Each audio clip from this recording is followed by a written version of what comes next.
नमस्कार, मैं राशिद और स्वागत है आपका खास प्रोग्राम में, जहां मैं आपको बताऊंगा कि तमाम खबरें जो सोशल मीडिया पर चल रही हैं, जो आपको टीवी अखबार नहीं बताता, जो टीवी चैनल आपको नहीं दिखाते, और हम लेकर आते हैं आपके लिए कि आखिर समाज में क्या चल रहा है, क्या सोशल मीडिया पे तहलका मच रहा है। सबसे पहले खबर है, राजेश साहू ने ट्वीट किया है, 17 जून को अग्निपथ के विरोध में ट्रेन में आग लगाने का वीडियो सामने आया है। चेहरा साफ पहचानने में आ रहा है। प्रशासन सिर्फ केस न करे बल्कि इनके नाम जो जमीन है उसे बेचकर हर्जाना वसूला जाए। छात्र आंदोलन की लंका लगाने में इन्हीं का हाथ है। जाहिर है कि कैसे छात्रों ने विरोध किया, कैसे ट्रेनों में आग लगाई, प्रदर्शन किया, सड़कों पे तोड़फोड़ की। जाहिर सी बात है वो अपने हक के लिए लड़ रहे हैं, लेकिन हिंसा किसी भी समाधान का रास्ता नहीं है, कोई भी समाधान नहीं है। आपको अपनी बात कहनी है तो लोकतांत्रिक तरीके से कहिए। उसके बाद अनमोल प्रीतम ये ट्वीट करते हैं कि गाजियाबाद के सरकारी अस्पताल में महिला को ना मिली एम्बुलेंस और ना ही मिला स्ट्रेचर। तस्वीरें आप देख सकते हैं अपनी स्क्रीन पर। गंभीर हालत में परिजन महिला को ठेले पर लाद कर अस्पताल पहुंचे। महिला HIV पॉजिटिव बताई जा रही है। जरा सोचिए कि आखिर एक अस्पताल है, वहां पर स्टाफ मौजूद होना चाहिए, ये परिवार है रिक्शे पे उसे ले जा रहा है। अगर ऐसी कोई हालत आपके साथ घटे, खुदा ना खास्ता कभी ऐसा हो, लेकिन क्या अगर आपकी आंखों के भी सामने घटे तो आपको तरस आ जाता है और आप तुरंत उसकी मदद करने चले जाते हैं। लेकिन यहाँ पे स्टाफ नदारद है, ना एम्बुलेंस है, ना स्ट्रेचर है, कोई स्टाफ नहीं है। ज़रा सोचिए, क्या ये सुविधाएं हमें देने का वादा था? ये कब से हम सुनते हैं, कोरोना काल से हम सुनते हैं कि बेटे की बॉडी जो है वो पिता अपने कंधे पे ले गया, ठेले पर ले गया, रिक्शे पर ले गया। अब तो कोरोना काल भी नहीं है, सब कुछ सही हो गया है, जिंदगी सामान्य चल रही है, लेकिन उसके बाद ये लापरवाही कहां तक सही है?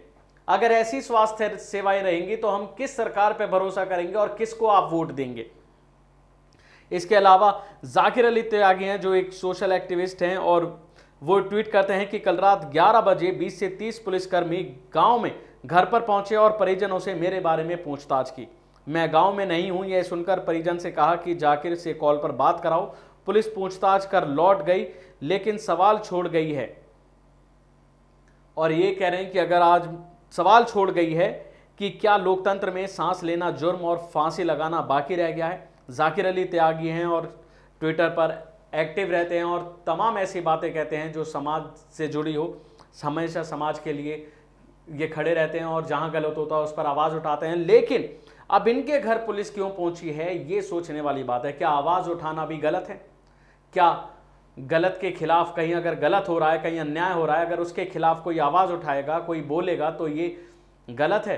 पुलिसकर्मी उसके घर पे आ जाएंगे। ज़रा पुलिस वालों को साफ करना चाहिए, उसे नोटिस देना चाहिए या बुला लेना चाहिए। 20 से 30 पुलिसकर्मी, क्या ये कोई अपराधी है, आतंकवादी है, खूनी है, मुजरिम है, डकैत है, क्या है जाकिर अली त्यागी?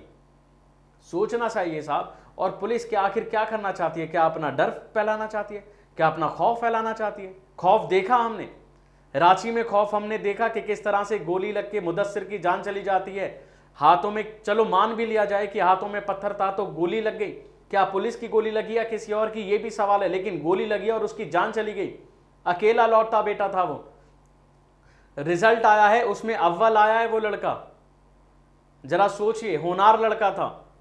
और अब ये जो पूरे देश में तांडव मचा, क्या इसमें किसी की भी जान गई? मैं भड़का नहीं रहा हूं, मैं सिर्फ एक बात कह रहा हूं जो फर्क की, जो नजरिए की, जो आपको दिखलाता है। वो लोग अगर हाथों में पत्थर थे, मान भी लिया जाए, तो उन पे गोली चल गई, लेकिन इनके हाथों में ये आग लगा रहे थे, ट्रेनों में आग लगा रहे थे, बसों में तोड़फोड़ कर रहे थे, प्रदर्शन कर रहे थे, लेकिन कुछ हुआ?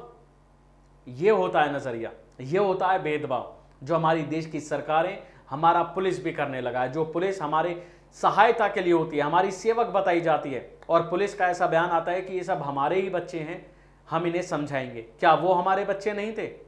आप सबको बराबर समझिए ना साहब। दोयम दर्जा तो आप दिखाते हैं, आप भेदभाव करते हैं और उसके बाद कहते हैं कि पुलिस सभी के लिए समान है। सोचना चाहिए साहब। और अगर ऐसी घटनाएं कम नहीं होती तो उसके पीछे यही कारण होता है कि जब एक कौम के खिलाफ जुल्म बढ़ जाता है ना, तभी वो सड़कों पर आती है। तमाम ऐसे प्रोटेस्ट देखे आपने। क्या मुस्लिम कभी भड़का? जब आपने नबी के खिलाफ बोला तब वो सड़कों पर आया। जब आप उसके धर्म पे आए तब वो सड़कों पर आया। जब आप उसके खिलाफ जहर उगलने लगे तब वो सड़कों पे आया, अन्यथा वो कोई नहीं बोल रहा था। बाबरी का फैसला आया तब उसने नहीं बोला। शिवलिंग आपने बता दिया, ज्ञानवापी में, तब उसने कुछ नहीं बोला, लेकिन जब वो आप आए नबी के ऊपर, तब वो सड़कों पे आया। सोचना चाहिए साहब। इस बीच प्रोफेसर रविकांत हैं जो कहते हैं कर्नाटक के शिक्षा पाठ्यक्रम से दलित लेखकों को हटा दिया गया है। प्राचीन भारत में बौद्ध अशोक को नाम मात्र की जगह दी गई है। आरएसएस के विचारों और विचारकों को भर दिया गया है। सही बात है कि ये जब वो दिन दूर नहीं जब बच्चों को आरएसएस का पाठ पढ़ाया जाएगा, बच्चों को बीजेपी और आरएसएस का पाठ्यक्रम में शामिल किया जाएगा। इस बीच दलित लेखकों को हटाया गया है। एक बड़ी खबर है। क्यों हटा दिया गया है? क्या वो हमारे समाज का हिस्सा नहीं है? अगर कोई ऐसी अच्छी बात लिखता है, कोई प्रेरणादायक बात लिखता है, कोई भविष्य उज्जवल करने की बात लिखता है या हमारे दिमाग को खोलता है, तो इसमें गलत क्या है? ये आरएसएस का पाठ शामिल करेंगे, आरएसएस की बातें बताएंगे। सोचने वाली बात है।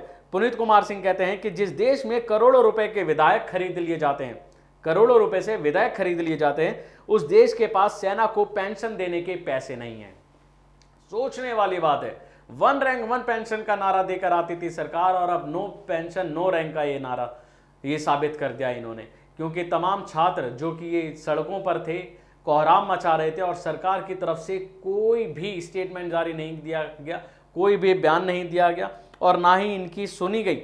एक और खबर है कि चार्टर्ड प्लेन से बीजेपी के नेता महाराष्ट्र के विधायकों को पिक एंड ड्रॉप की सुविधा दे रहे हैं। आसाम में महंगा होटल दे रहे हैं और बात हुई थी हवाई चप्पल पहनने वाला भी हवाई जहाज से चलेगा। हिप्पोक्रेसी की भी सीमा होती है और ये तंज जो सरकार पर लगाए बिल्कुल सटीक लगाया है। सोचने वाली बात है। सरकार कर तो ऐसा ही रही है कि वादे क्या करे थे और हो क्या रहा है। इस बीच उत्कर्ष सिंह एक ट्वीट करते हैं, दिल्ली के किराड़ी में आप सरकार का अस्पताल ढूंढने पहुंचे बीजेपी सांसद मनोज तिवारी लड़खड़ा कर गिर पड़े हैं। मनोज तिवारी ने कहा वहां कोई अस्पताल नहीं बना।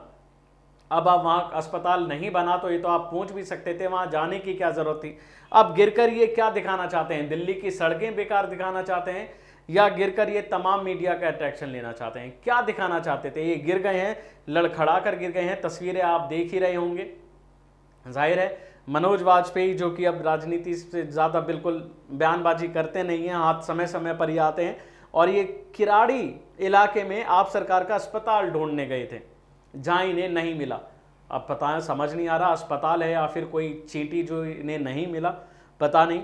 लेकिन एक बात ज़रूर है कि ये समय समय पर आते हैं और ऐसे ही तंज करके चले जाते हैं। इस बीच उदित राज जो कहते हैं कि 8000 भारत के करोड़पति अरबपति भारत छोड़ रहे हैं। सरकार झूठे आर्थिक आंकड़े बोलती रही तो नतीजा यही आना था। जाहिर सी बात है। प्रोफेसर रतनलाल कहते हैं कि अच्छी बात है कि देश को पहली आदिवासी राष्ट्रपति मिल सकती है, लेकिन वो शायद उतनी ही आदिवासी हितैषी होंगी जितनी कि रामनाथ कोविंद दलित हितैषी हैं। बताया कि पूरे दिन ये खबरें चल रही थी। आपने देखा कि किस तरह से देश में क्या माहौल चल रहा है। महाराष्ट्र में उठापटक की राजनीति चल रही है। 8000 भारतीय घर छोड़ने की कगार पर है, नागरिकता छोड़ने की कगार पर है। राजनीति में क्या चल रहा है? देश के जवान, देश के युवा सड़कों पर है, कोहराम मचा रहे हैं, अग्निपथ योजना का विरोध कर रहे हैं, लेकिन मोदी सरकार इन बीच इन सब से दूर है। वो मस्त है अपनी सरकार बनाने में, महाराष्ट्र में तवज्जो देने में, मस्त है अपनी योजनाएं लाने में, लेकिन वो ये नहीं देख रही कि हमें पहले विचार करना चाहिए, योजना बाद में लानी चाहिए। पहले योजना ला दो, बाद में विचार करो। वरुण गांधी वहाँ के यहाँ बीजेपी नेता हैं, भाजपा सांसद हैं और खुद अपनी सरकार के खिलाफ मुखर हैं। खुद वो बोल रहे हैं कि ये योजना जो है वो बच्चों का फ्यूचर बर्बाद कर देगी, जिंदगी बर्बाद कर देगी। जरा सोच समझ के योजना लानी चाहिए। तमाम बच्चे हैं हमारे, तमाम देश के युवा, उनकी ज़िंदगी क्या होगी? अगर ये योजना इतनी अच्छी है तो बीजेपी नेता अपने बच्चों को क्यों नहीं इन योजनाओं में शामिल करते? आर्मी में क्यों नहीं भेजते 4 साल के लिए? सोचने वाली बात है। ये सब दिन भर की बड़ी खबरें, और आपकी इसमें क्या राय है वो हमें जरूर बताइएगा। शुक्रिया। नेशनल दस्तक की आपसे गुजारिश है कि अगर इसको बचाना चाहते हैं तो नेशनल दस्तक को सब्सक्राइब करने के लिए रेड कलर के सब्सक्राइब बटन को दबाएं, फिर बेल आइकन की घंटी दबाएं। नेशनल दस्तक को बचाने के लिए बहुत जरूरी है कि हर खबर को शेयर करें, लाइक करें, कमेंट जरूर करें।